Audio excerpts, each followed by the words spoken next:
All right, we're going to go ahead and get started. Welcome to today's webinar. This is the third installment in the second Digital Signage Connection webinar series. And today's title is called Overcoming Content Challenges. We have Bryan Meszaros, who is the CEO and founder of OpenEye Global, and Steve Glancey, who is the Vice President of Business Development at Screenfeed, talking about some of the challenges associated with creating and or procuring content for your digital signage systems. A little bit about our speakers before I go into the administrative stuff. So, Bryan Meszaros is CEO and founder of OpenEye Global. His vision and interpretation of interactive and visual media has transformed OpenEye into an elite industry-leading agency. With more than 16 years of experience, Meszaros has been recognized as a global industry leader.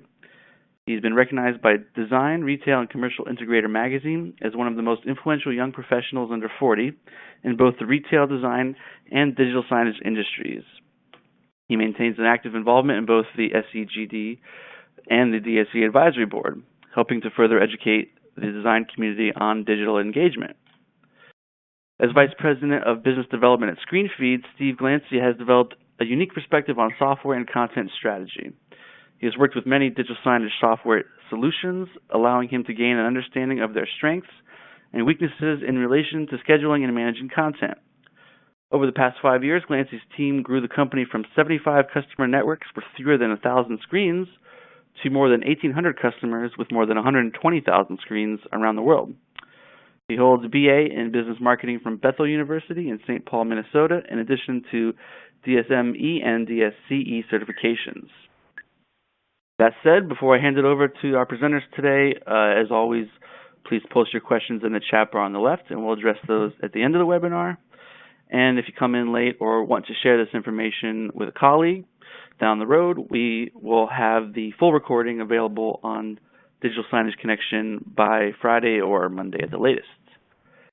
That said, thank you for being with us today, guys, and I'll hand it over to Bryan and Steve. Hey, thank you, guys. Thank you to everyone joining with us. So what Steve and I wanted to take you through is kind of sort of a top 10 challenges that we've overcome together as we worked on a variety of different projects. And so we tried our best to kind of come up with topics that we think are relevant to what you guys might be facing. And so the first one that we see as a big challenge is ownership. And when we talk about ownership, what we're talking about is a couple different areas. So we're talking about decision makers. And so what we're talking about is really who's making those contractual decisions. Who is really focused on outlining exactly what we're doing within a project.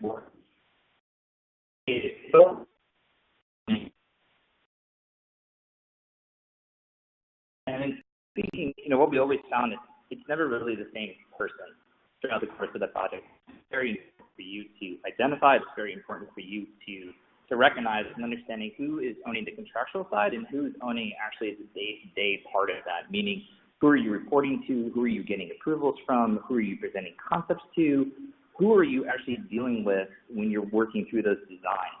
And then the last part of ownership, we're talking about really who is, what's the team, who's overseeing certain aspects when you're dealing with going through, that design process. And so, who's responsible for the assets, who's responsible for the context, who's responsible for approvals. So, all these are really challenges that, you need to identify in the very beginning, of a project, because without really understanding who ownership is, it's very hard for you to further this through that process.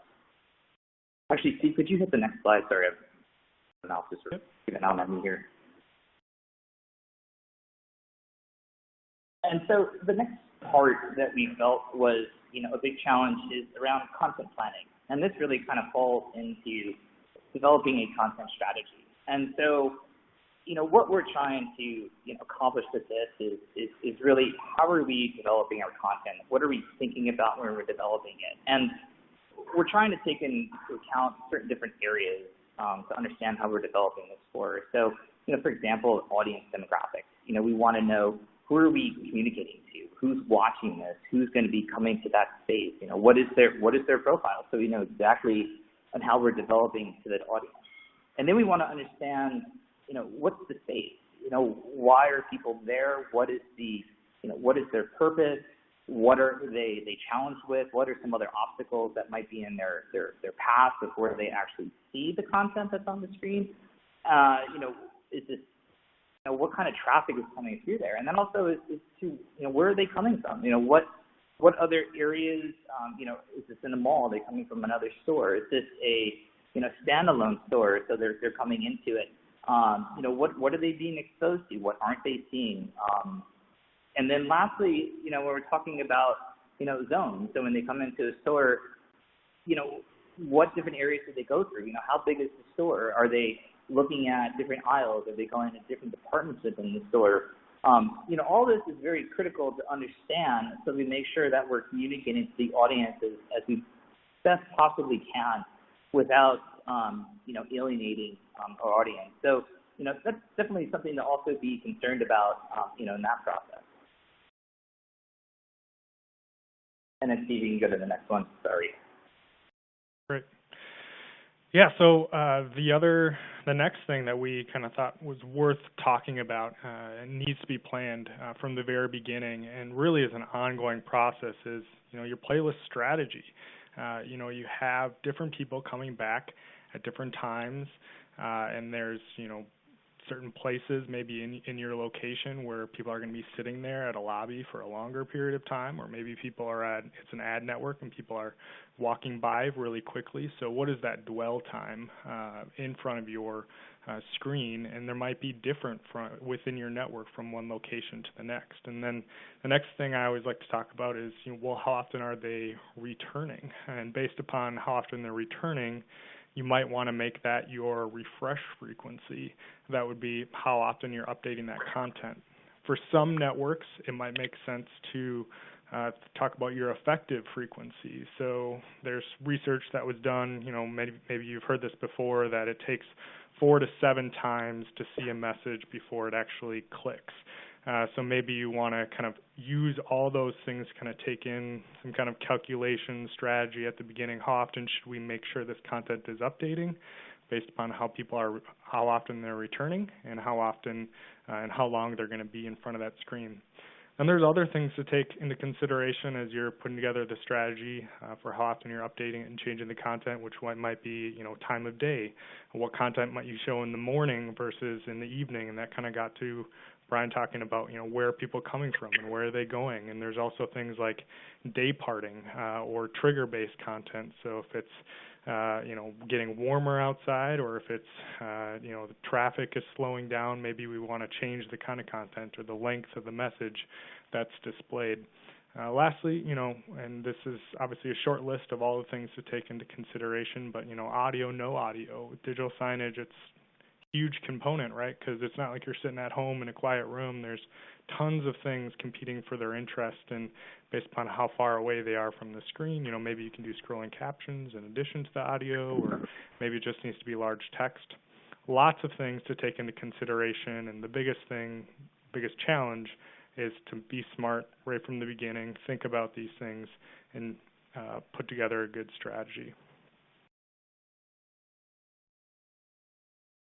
So, on to the next, bit, and, gathering of assets, and, what we kind of like to refer to as coins in the couch. And this is a huge step in, developing any piece of content. And I think it's one that sometimes is undervalued. It's one that causes the biggest bottlenecking when you're trying to move on to the next step. And, things to really think about with, the gathering of assets is first the quality. I don't think, sometimes clients tend to undervalue the quality of the assets that they have, meaning to be low resolution, in which case it's going to look pixelated if you're putting that onto a large display. The more you scale it, the more granulated the image is going to look. There's also the question of, is it the right resolution? A lot of times we're getting assets from clients that are pulled from their website, and we all know that that's not going to be in the right resolution. It's not going to be in the right DPI. It's not going to be the quality that we can really work with to, put something together that is going to look presentable and it's going to look appealing.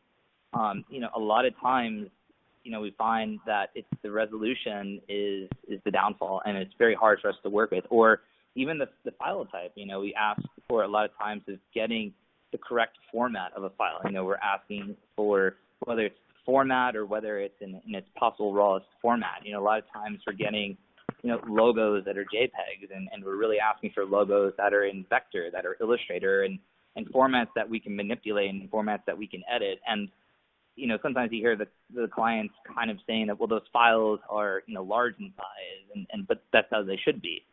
Or you find that those clients just don't have that, or didn't realize that came from another agency they might be working with. So there's also a matter of trying to track down where those assets originated from. And then, of course, we also end up into the issue of lack thereof.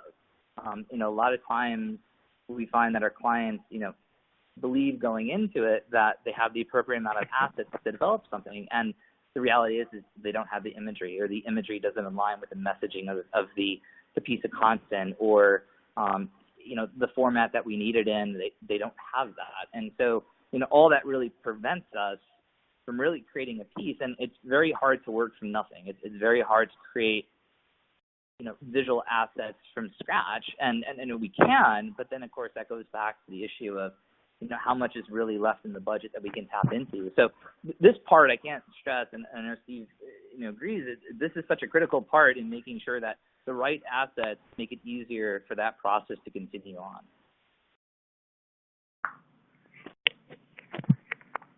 So taking that step one further, say you don't have that content, you need to go out and you need to get it from elsewhere. So content licensing, what are those things that need to be taken into consideration? Obviously, the first thing is a budget.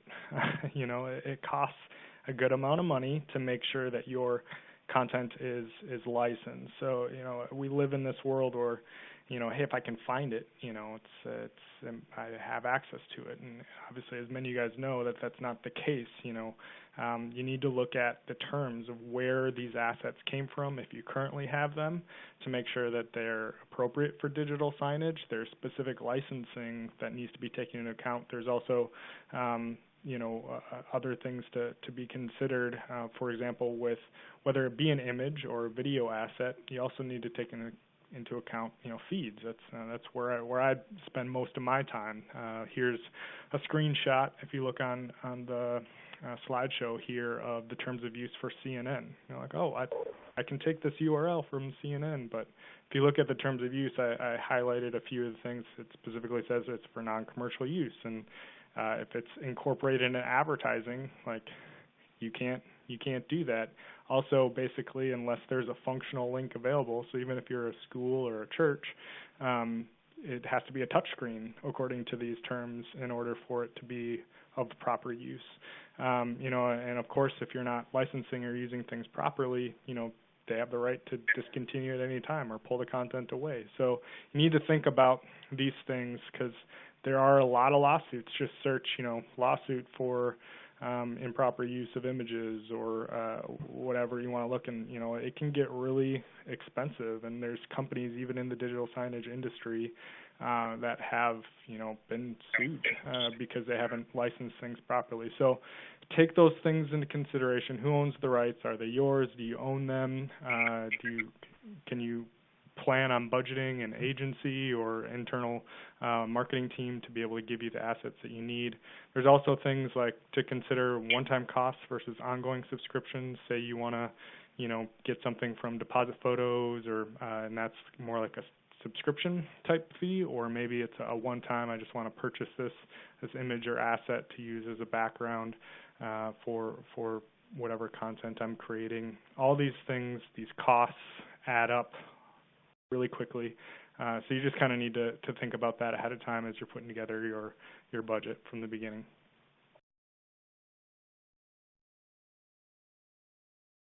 So, it's a good segment into that, that word budgeting. It's one that has a lot of different meanings in the creative process. We butt up against it a lot, and as I'm sure a lot of you do as well. And there's a couple different sides to it that we feel are important to address very early on in this process. The first, obviously, is at the very beginning of a project. It's important to establish a budget. It's important to establish a budget that covers the development. And that is, going through the development of a piece, the gathering of the assets in the piece, to, any time that's necessary in producing, the piece that the client has contracted you to develop.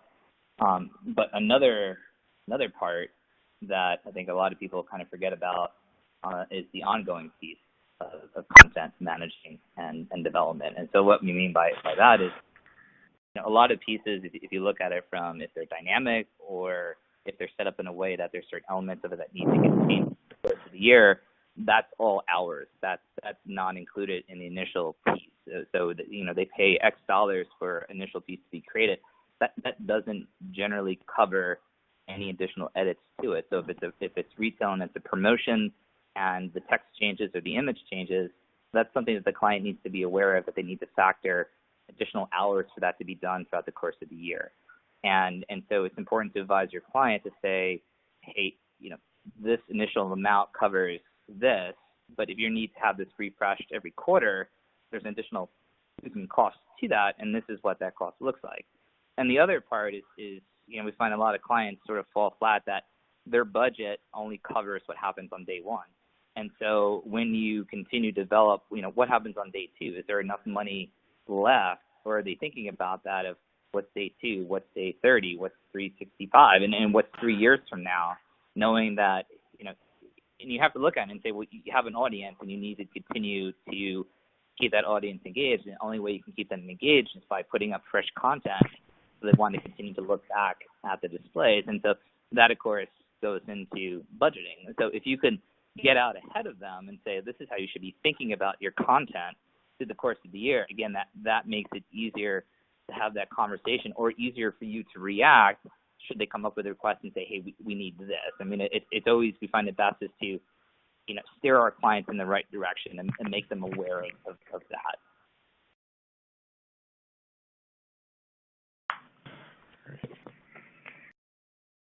So we talk a lot about money, but the reality is that if we all had as much money as we wanted, we had hired Lucasfilms or Pixar to create all of our content. The reality is that we're confined by money, and so one of the things that I really like to think about is, how do we maximize, the value of the content that we're creating. It's how do we get the most bang for our buck. So you can think about, obviously outsourcing some of this content. Say you don't have the internal resources. What does it look like to maybe hire someone like OpenEye or some other agency to create, one-time templates that can be kind of used to kind of set up a structure for content creation. So maybe the human capital piece of the ongoing content updates is easier. You can run automated data feeds through particular templates that are laid out. That's a huge recommendation for anyone looking to do content for the long term, is invest in those kind of templates up front, so there's a structure that can really scale as you continue to support this network, the content beast, as some people say. Here's an example of a picture of what we did with Simon Malls. It's a template in the sense that we create it so it works for their screens. Then what they did is they're an ad network, so it falls within the structure of what they're doing. They have a sports news story. Well, now they can sell advertisement against it because we license it for that use, and they can sell it to Foot Locker or Champs. Who's going to look at that content? But really, all they have to do is swap out a logo. But yet it's selling advertisement space. It's something that doesn't take a ton of ongoing resources to keep updated and fresh. We're updating that thing 20 times a day, automatically, so you don't even have to think about it. So what are those templates, whether it be KPIs if you're an internal communications network, or a healthcare kind of health tips thing that you're creating? How can you structure and create your content in such a way to try to really stretch those dollars for maximum effect? So this one could easily be a rabbit hole. Both Bryan and I were like, oh man, do we even want to breach this topic? Because it's so critical, but at the same time, any one of these topics could be discussed for a very long time. So we're just focusing how content, plays a role in this, and we're trying to focus on things like, a WYSIWYG editor. Every software or hardware is not created equal. There's lots of different things to take into consideration. So are you going to be creating the content in Photoshop or Illustrator or After Effects, or is, you're kind of creating a template that's, available within the software, or some software nowadays have app stores or widgets with kind of pre-canned content that you can just edit a few things here and there. Is that valuable to you? If it is, well, look for those options that are out there. But many of you guys here are probably already married to a CMS or player. You've already kind of made that commitment. This is what we're using. But with that comes, restrictions. So if you're at the beginning of your phase, look at all your options, know what you value and whatever your strategy is. But, there's also ways to kind of continue to add on to that. How can we maybe pull in feeds, or how could we use trigger-based content or other data points, or localize our content if, say, you're across the country and you want local weather or local traffic. Those things can kind of be pulled in from outside sources. So there's a lot of different ways to kind of maybe take your playlist to the next level. But again, not every CMS, has those level of integrations. And the same thing goes with your player, your processing power. Yes, maybe it supports HTML5, but start throwing some complex, code at it and JavaScript, and our experience shows that Screenfeed, and it's hands down not all software and hardware is created equal. Particularly the hardware, can it handle animation like you really want it to? Maybe you just want to play static JPEGs.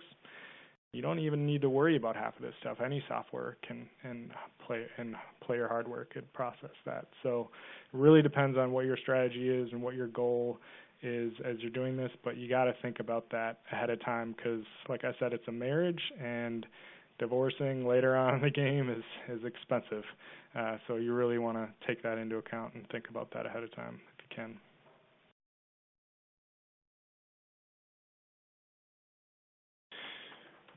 So creating value, I mean, This is something that I'm passionate about. So I do business development at Screenfeed, and I'm all about the business side of things. Like, why are we doing digital signage in the first place?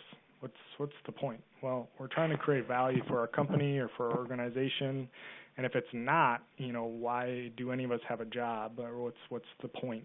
So that value doesn't have to be money. So return on investment. I'm sure a lot of you guys have heard ROI and ROO thrown around. It could be an objective, or it could be straight up financial difference for your company. The one thing that I want to kind of throw in to maybe put a different angle on this, maybe provide a little bit of value for you people listening, would be, the reality is you could invest $2 million into your digital signage network, but based on your content aligning with whatever objective or investment you have set up, your network could be worth $1 million, or it could be worth $5 million. And all of it is all about how your content is funneling through that objective to truly create the action and the return that you're looking for. So if you're doing a great job at that, $2 million turns into $5 million. If you're just kind of ignoring it and, pretending it's not there, you're not maintaining it like you need to be maintaining it, now all of a sudden it's worth $1 million. So how do you create value with your content, and what is your strategy behind that? Are you filtering all your content through the lens of, is this getting us to our objective? Is this creating the return? How can we optimize it? And so that's what Bryan's going to talk about next. So of course, the last challenge, as Steve said, we're talking about really, getting a return on not only the objective but the investment, and how do you see that? How do you think about that?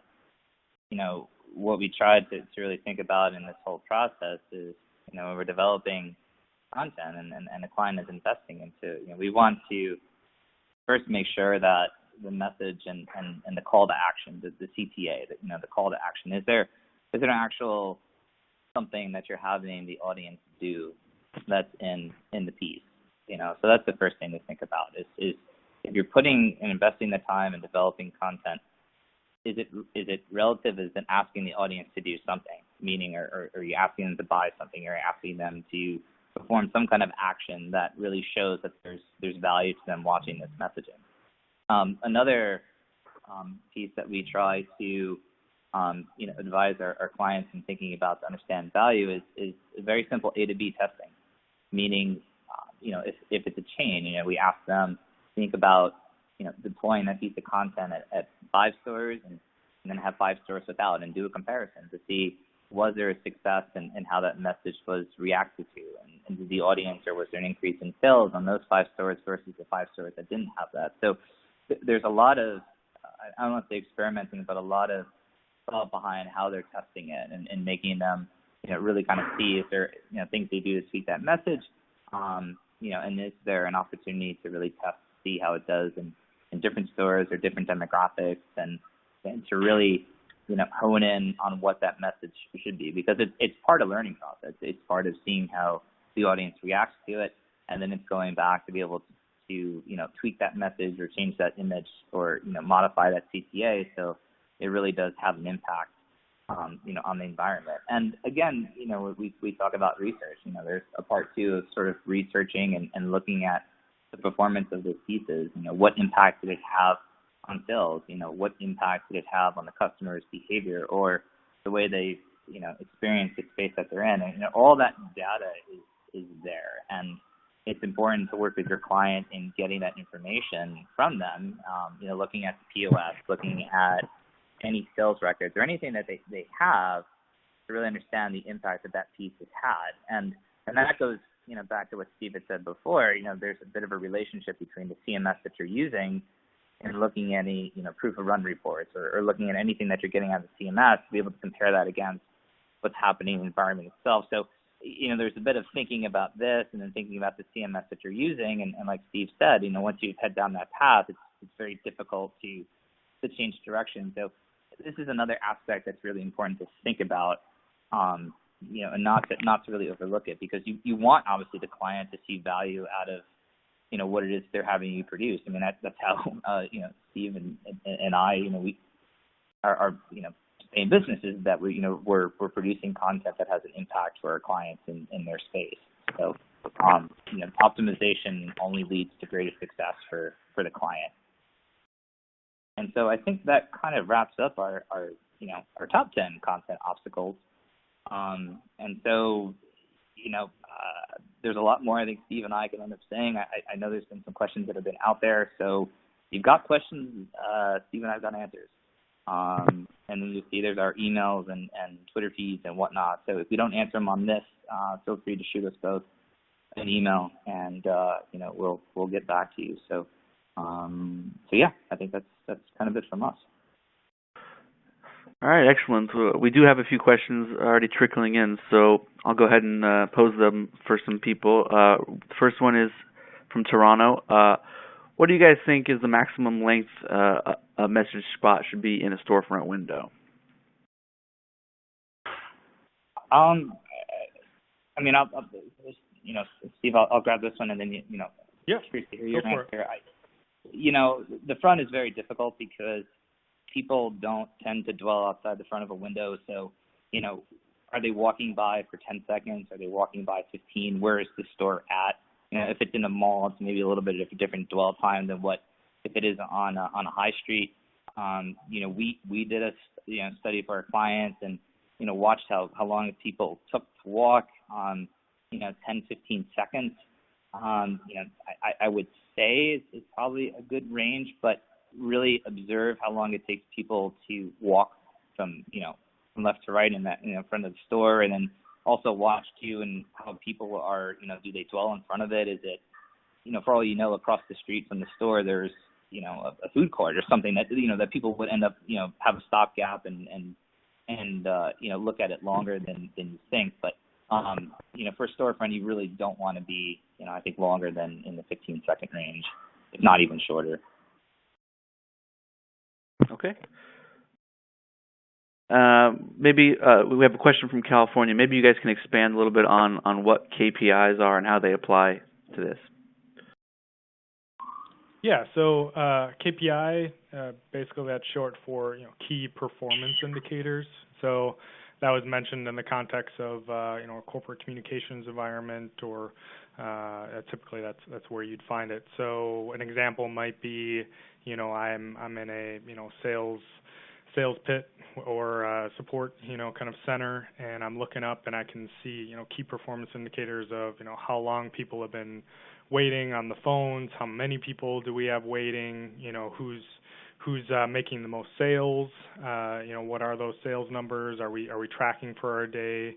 A lot of businesses have numbers that kind of equate to kind of where they want to go, and they'll want to show that information on a screen, and people can be aware of how well they're doing that day. That's a huge selling point for a lot of corporate communications customers looking to do digital signage. Okay, great. Another question from Toronto. How important is animation, in your opinion, to a customer-facing message? I think it's hugely important. I mean, it gives life to the message. It gives depth. It sort of adds into that whole narrative of you're telling a story throughout those 30 seconds, and you want different bits of information to come in at different times, and you want to give them a reason to sort of stay connected to it. At the same time, I think animation, if it's too flashy or if it's too quick, it can be really detrimental. I mean, if you don't have your key message on the screen for a decent period of time, no one's going to get that, and we see that a lot of times as people don't have a tendency to keep messaging on the screen as long as they should. Or we also find too is when you think of animation, at what point do people, not everyone is going to view the animation from its start to end point. A lot of people come in between, so take that into consideration and say, well, what's the key point of that message that I need to keep on this, on that piece of content through the course of this, so that if someone does come in towards the end of it, at least there's something that they can pull out of it. So it's important, but it also can really, be detrimental to a really effective campaign if it's not thought of correctly. My personal opinion, Brian, would be that it depends. Sometimes it can be important, and sometimes, honestly, a simple JPEG can be just as effective, if not more effective, because like you said, if you have a short dwell time and, you just have one thing you really need to say, sometimes moving text is hard to read, or moving in and out. So I would say it depends. Okay, fair enough. And then one last question, and then as Brian said, if you guys have more, you can reach out to them directly. This question is from Los Angeles. Do you guys see any opportunities for art content to be featured on the same screen in conjunction with advertising content? I mean, I think it's a little hard to answer. I mean, it's yes, it's a yes and no. I mean, we've done some pieces and working on a project now that it's really all focused as an art piece. So part of my answer is yes, but it's also relative to the context of the environment that it's in. So it's a building lobby. So yeah, in that sense, it's appropriate. If it's in a retail store, I guess it depends upon who your audience is. I mean, and then also think about how much time does that take away from getting that message that you want out there across to the audience. How much is that going to encompass? If you're looking at a split screen kind of scenario, again, is there enough room on the canvas for you to get all the content or all the contextual elements you want across to your audience? I guess I'm saying is we need to know a little bit more about what you're targeting and the space that you're in to really kind of answer that question. But